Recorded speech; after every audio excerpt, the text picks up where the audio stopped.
Let's be clear, this wasn't just a pipeline. This was a geopolitical bombshell, and it landed squarely in Washington's lap. While Donald Trump ranted and waved tariff threats like a rusty saber, Canada was quietly laying steel, signing Indigenous agreements, and preparing to flip North America's energy script. And when the first LNG tanker left the British Columbia coast bound for Asia, without touching a single inch of U.S. soil, Mark Carney didn't just win a trade round. He rewrote the rules of the entire game. Fire LNG Canada, the billion-dollar bullet Washington never saw coming.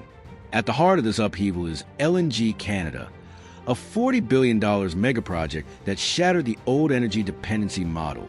For decades, Canadian natural gas flowed south into the U.S. before being liquefied and exported overseas. But with one bold move, that chain was broken. And the message was crystal clear. Canada no longer needs a middleman. These new direct LNG shipments cut travel time to Asia in half compared to U.S. Gulf Coast exporters. They avoid the Panama Canal bottleneck. They avoid U.S. tariffs. And they deliver the one thing investors and nations crave, reliability. So while Washington stumbles through court cases and environmental blockades, Canada is doing something dangerous. It's succeeding. If you're done watching corrupt elites rig the system and leave you behind, subscribe now. If you want real talk, raw truth, and zero spin, this is your channel. If you're ready to fight back, hit that subscribe button and stand with us. Oil drum, the Alberta-Vancouver crude bypass. A strategic gut punch. If LNG Canada is the first strike, the Alberta to Vancouver crude pipeline is the knockout blow. By bypassing U.S. refineries entirely, Canada can now sell its oil directly to Pacific markets at full global prices. That means refineries in the Midwest, once comfortably reliant on Canadian heavy crude, are now scrambling to find new suppliers. Their options? More expensive barrels from the Middle East or unreliable, politically volatile sources. That's not America first. That's America overcharged. Handshake Indigenous agreements, Canada's secret weapon. One of the most stunning contrasts between Canada's energy success and U.S. stagnation is how Ottawa approached its Indigenous relations. Rather than bulldozing over opposition, Canada invited Indigenous leadership into the boardrooms. Profit-sharing land access guarantees, environmental oversight, these weren't afterthoughts. They were baked into the process from day one. And the result? No standing rock-style standoffs. No endless court injunctions. No PR disasters, just progress. Quiet, steady, powerful. Meanwhile, in the U.S., pipeline projects are still stalled, blocked, or canceled altogether. Fire extinguisher Trump's tariff threats? DOA. Remember when Trump threatened to slap 35% tariffs on Canadian energy to teach them a lesson? Here's the punchline. Those threats now land with all the force of a soggy napkin. Because Canada doesn't need to export to the U.S. anymore. Every new LNG shipment to Asia is one less barrel Washington can tax. Every mile of pipeline westward is a mile further from American control. Trump's economic pressure is now irrelevant noise, and it's making U.S. refiners nervous, investors jumpy, and American consumers poorer. Fuel pump fuel prices in the U.S. are the real casualty. While Trump shouts about winning, American drivers are feeling the burn at the pump. With Canadian oil diverted to the Pacific, U.S. refineries are forced to buy crude at higher international prices. The result? Gasoline prices across the Midwest are climbing fast. We're talking 20 to 30 cents more per gallon. That's not a win. That's a tax on every working family from Wisconsin to Ohio. So who's really paying for Trump's bravado? You are. Carney's grand strategy, energy sovereignty Canadian style. Mark Carney didn't just outmaneuver Trump.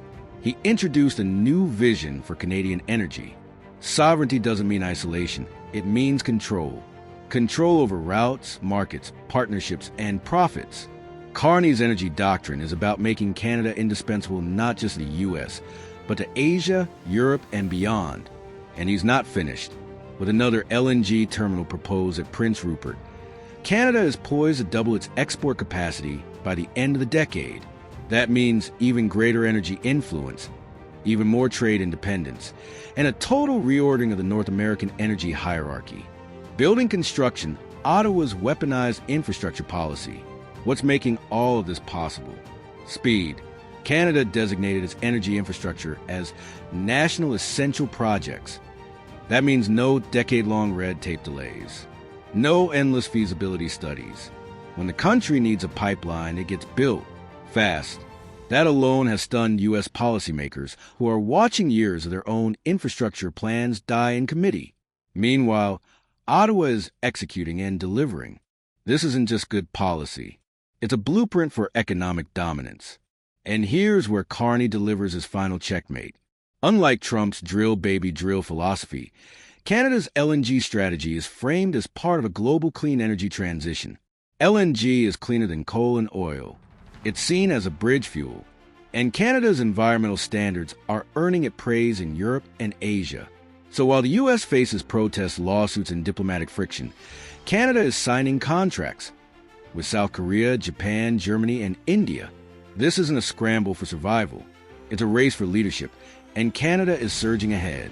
The United States thought it could bully Canada into submission with tariffs, insults, and outdated dominance.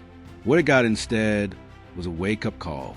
Canada, led by a strategist like Mark Carney and backed by provinces willing to bet big on energy independence, has pulled off something extraordinary. It built a world-class LNG export infrastructure, rerouted its crude flows, empowered indigenous communities, and shattered America's monopoly on North American energy influence. And now, it's not Washington calling the shots. It's Ottawa. Welcome to the new energy era, where Canada plays the trump card, and Trump is left watching from the sidelines. Canada's energy revolution isn't just a story about tankers, pipeline, and geopolitics. It's a cultural reset. For the first time in decades, Canadians aren't merely exporting resources. They're exporting strategy, leverage, and pride. The LNG Canada project, once viewed skeptically by foreign analysts, is now the gold standard for how a resource-rich middle power can assert itself without needing approval from its larger neighbor. It's about rewriting the power dynamics of the continent, and doing it through sheer competence. As LNG tankers sail from British Columbia to Asia in record time, trade routes once dominated by American infrastructure are beginning to dry up. Asian importers that previously relied on American ports are now negotiating long-term deals directly with Canadian exporters. These are not temporary fixes. They're permanent reconfigurations of global logistics. When a country like Japan can save 10 days per shipment, that's not just efficiency. It's economics on steroids. And with a second terminal already in planning stages at Prince Rupert, Canada is doubling down. These are investments with decade-long implications. If the U.S. continues to rely on outdated port infrastructure and politically paralyzed pipeline expansions, its days as a dominant energy exporter in the Pacific region are numbered. Ottawa's legislative blitzkrieg, a new model for fast-track sovereignty. Canada's federal government, backed by strong provincial coordination, is pushing through energy legislation with military precision. Gone are the days of endless environmental studies designed to placate lobbyists on both coasts. Ottawa has introduced streamlined approvals for high-priority infrastructure projects. Environmental oversight hasn't been scrapped. It's been embedded from day one through joint Indigenous panels, technology mandates, and emissions targets. Compare that to the legal quagmire in the U.S., where even a federally approved pipeline can be frozen for years by a single court ruling or local protest. It's night and day. Canada has learned from America's dysfunction and weaponized that lesson into a policy advantage. Canada's LNG diplomacy, building alliances with energy. Carney's office is no longer just coordinating exports. It's running a full-scale foreign policy campaign through LNG. Countries like Germany, scrambling to replace Russian gas, have found a reliable ally in Canada. These energy deals aren't just economic transactions. They're strategic alliances. Every LNG shipment carries with a message. Canada delivers. While Washington leans on NATO rhetoric and military aid, Ottawa is providing something just as valuable: heat, electricity, and energy security. In an age of global uncertainty, that might be the more potent form of diplomacy. As Canadian crude and gas begin flowing away from U.S. refineries, American industry is starting to feel the pinch. Midwest manufacturing hubs that once depended on discounted Canadian oil are now watching their cost structures spiral upward. Diesel prices are rising. Trucking companies are tacking on surcharges. Food prices are climbing. It's a domino effect. And the worst part? Washington can't stop it. Because this is a negotiation. It's a consequence. Alberta's redemption. From political punchline to energy kingpin. For years, Alberta was portrayed as Canada's problem child. Environmental groups vilified it. Eastern media dismissed it. And American politicians routinely mocked its oil sands as dirty and unsustainable. But look who's laughing now. With Alberta as the heartbeat of Canada's energy strategy, the province is experiencing a renaissance. Job growth is surging. Technical training programs are exploding. International investment is flowing back in. Calgary's financial district, once decimated by oil crashes, is roaring back to life. And the political impact is spreading. National attention is finally being paid to Western Canada's role, not just as a resource well, but as a driver of national policy. Perhaps the most revolutionary piece of Canada's strategy is its Indigenous engagement model. While the U.S. has spent decades battling land rights lawsuits and ignoring Native voices, Canada flipped the script. Communities once sidelined have become stakeholders. In many cases, they're now equity owners in pipeline and energy projects. This isn't charity, it's ownership, it's justice, it's reconciliation with a financial backbone. That means jobs, schools, infrastructure, and opportunity flowing into communities that were once seen as burdens. And it means political legitimacy that U.S. energy companies can only dream of. Energy and the environment, not mutually exclusive. What makes Canada's energy rise even more disruptive is its insistence that energy expansion and climate responsibility can go hand in hand. While critics said LNG was incompatible with net zero goals, Carney proved otherwise. Canada's emissions targets remain intact. In fact, much of the exported LNG is helping countries reduce coal dependence, making it a net climate win. By integrating carbon capture technology and green hydrogen production into its long-term roadmap, Canada is building not just for this decade, but the next. In contrast, the U.S. has failed to reconcile its climate commitments with its fossil fuel reality. The result? Policy gridlock and an international credibility crisis. While Canadian news outlets have started to trumpet these energy victories, much of the U.S. media landscape has remained curiously quiet. That's not surprising. After all, the narrative that America is losing to Canada doesn't exactly sell on Fox or CNN. But silence won't change the facts. Wall Street analysts are already taking notice. Asian importers are already shifting contracts. And when average Americans start paying an extra $40 every time they fill their gas tank, because Canada found a better buyer, you can bet the political fallout will begin. As the world scrambles to adjust to the end of cheap Russian gas and the volatility of OPEC, energy realism is back in style. And Canada is wearing it well. Reliable, safe, transparent. That's a Canadian brand now. Meanwhile, the U.S. finds itself trapped in contradictions, talking about green energy while expanding fossil fuel production, courting allies while threatening their exports, and building half pipelines to nowhere. This is not just a policy failure. It's a credibility crisis. Carney's endgame. Canada as an energy superbroker. Mark Carney is no longer playing defense. His moves have been deliberate, disciplined, and deeply strategic. From LNG Canada to Indigenous partnerships to geopolitical diplomacy, he's building something rare, a sovereign energy strategy with global ambition. Canada isn't just producing energy, it's directing it. It's brokering peace through pipelines, forging alliances through fuel, and building independence not just from the U.S., but from the old colonial trade models altogether. Carney isn't trying to replace the U.S. He's positioning Canada as a necessary alternative. And that is what has Washington sweating. Every major energy export milestone Canada achieves, be it an LNG shipment, pipeline completion, or Indigenous partnership, intensifies the momentum of its geopolitical transformation. These developments are not isolated events, but building blocks paving the way for Canada to step into a new era of international influence, particularly in energy diplomacy, regional defense partnerships, and environmental leadership. As Canadian pipelines reach Pacific terminals and LNG tankers cross the Pacific, the traditional energy route through the United States is being fundamentally reconfigured. This is more than a bypass. It is the emergence of a second North American energy corridor that runs west, not south. This corridor broadens Canada's access, not only to Asian markets, but to international financing sources, new alliances, and diversified trade flows.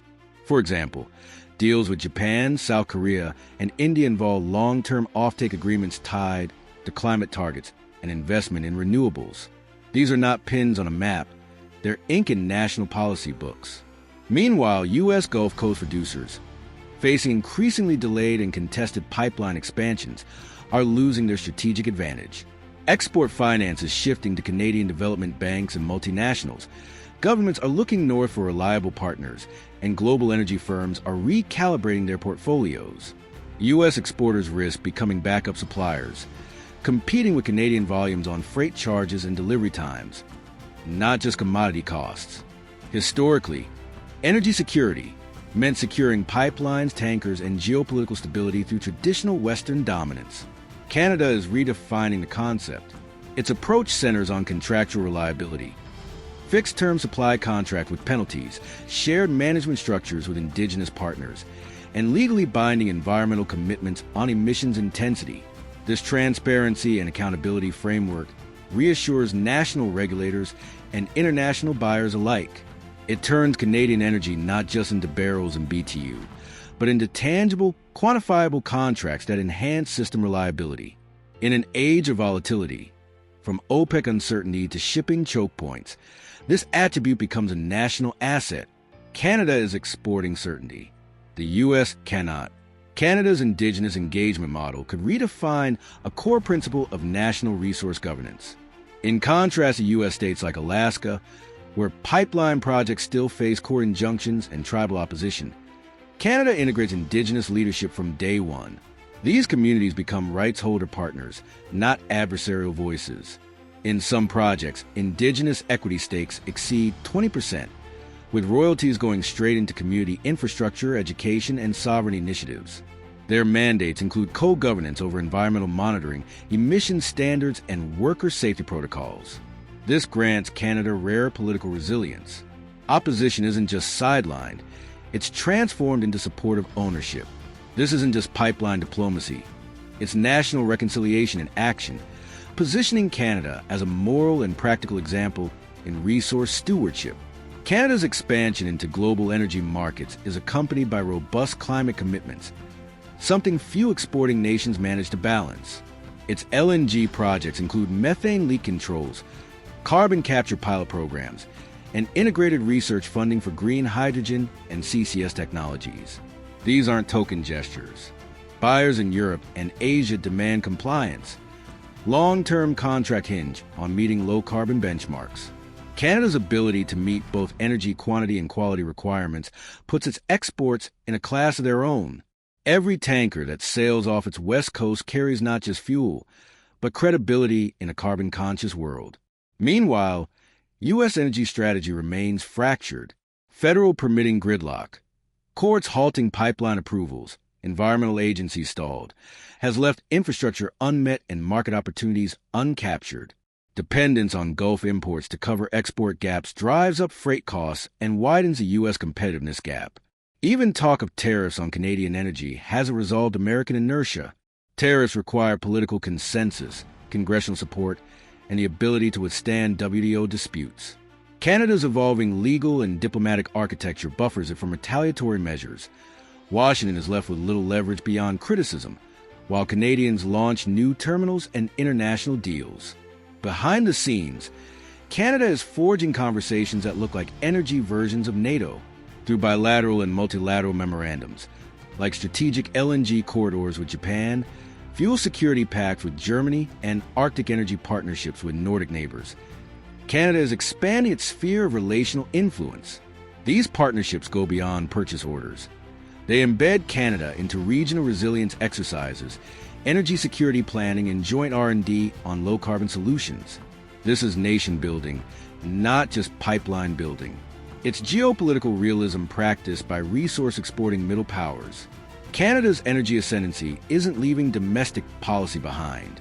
Revenues from LNG and pipeline development are being channeled into carbon taxes, universal pharmacare schemes, affordable housing, and First Nations education funds. These investments create transformative domestic equity, channeling resource rents into reconciliation and social resilience. The result, a domestic political environment where energy development enjoys broad bipartisan and multi-constituency support. Opposition shrinks. Civic pride grows. Stability strengthens. Contrast this with the U.S., where fossil fuel rebellion and climate policy gridlock continue to create political flashpoints. Canada's energy transformation isn't complete. Challenges loom: market fluctuations, geopolitical upheavals, potential regulatory reversals, and global energy transition pressures. But each is met with policy maturity, dual-track planning on renewables, flexible financing frameworks, Indigenous stakeholder roadmaps, and international bindings on emissions performance. From here, Canada is gearing for Phase 2, hydrogen exports, marine fuels, strategic product diversification, offshore energy, and trans-Arctic shipping routes. Every terminal, every tanker is a manifest of growing technical ability, diplomatic maturity, and national self-confidence. Canada's emergence as an energy superpower is neither accent nor assertion. It's strategy. Across infrastructure, geopolitics, finance, culture, and governance, a nation once overshadowed by its neighbor is lighting up the global stage. Trump's tariffs, pipeline battles, and political signals can no longer contain this transformation. Canada didn't just build pipelines, it rebuilt its place in the world. And what comes next won't just matter for commodity markets. It will redefine how democracy, diplomacy, and development align in an era of energy transition. The continent is changing. U.S. energy advantage is no longer automatic. With quiet confidence, Canada speaks louder than tankers or tariffs.